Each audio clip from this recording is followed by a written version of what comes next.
You've tuned in just in time for Business News with Nicholas Poynton, who's joining me in the studio.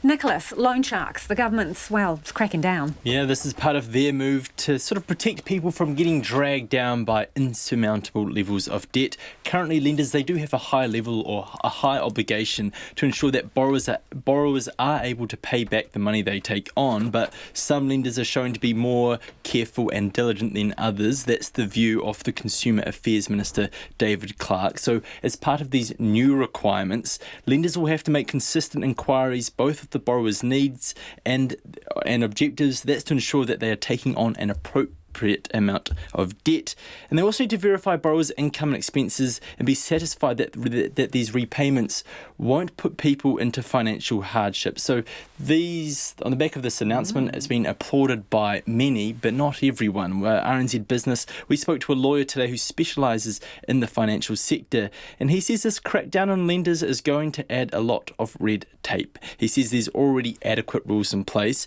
and these new rules are just going to create admin and extra costs for those lenders who are currently following the rules and are doing their jobs properly. He says essentially what he's saying is that the priority of the government should be focused more on getting money to those people who need it rather than stopping money going to those people who don't. It's kind of interesting, the phrase, and I can't remember the exact words you use, but, they have to check that it's not going to put you in undue hardship. Well, they're in undue hardship if they're going to a loan shark for a loan, aren't they? And that's and that, you know what that made me think is, how does a lender actually make sure these, do these checks and be satisfied? That's an interesting word that was entered into these requirements. They have to be satisfied that they won't put them into undue hardship. But, people can, there can be material adverse changes in people's circumstances, and all of a sudden someone is in hardship. And on top of that, they have to pay back the money that they owe on some loan they've taken. Absolutely. So those changes, they will come into effect in October next year, but that hopefully will give lenders more time to get their heads around these requirements, make sure they have the effective things in place. But we might be hearing more from this, I think. Okay, a lot of talk about climate change today, and you've got kind of a related story, the future of New Zealand gas production. Yeah. What can you tell us? It's in question for the near term, shall we? So gas supplies, they are set to be reduced. That's because of several problems at the country's largest fields where gas is produced. So Contact Energy, they've been told its allocation will be cut by a quarter due to an unexplained fault in production. That's at the Pohokura field.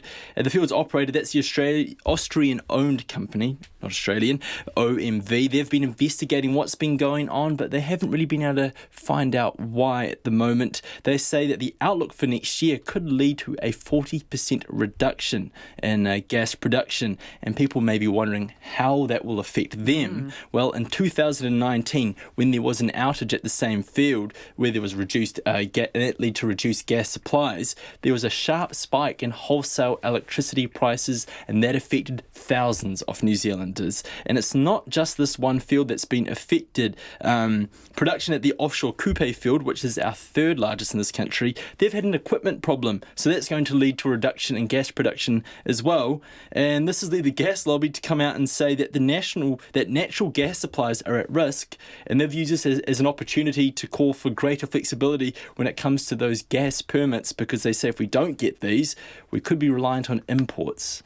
Interesting. Okay, what numbers do you have for us from the market? Well, the NZX was down by a single point today to 12,729. So probably, not as bad as the slide we saw yesterday following, increased tensions between New Zealand, Australia and China.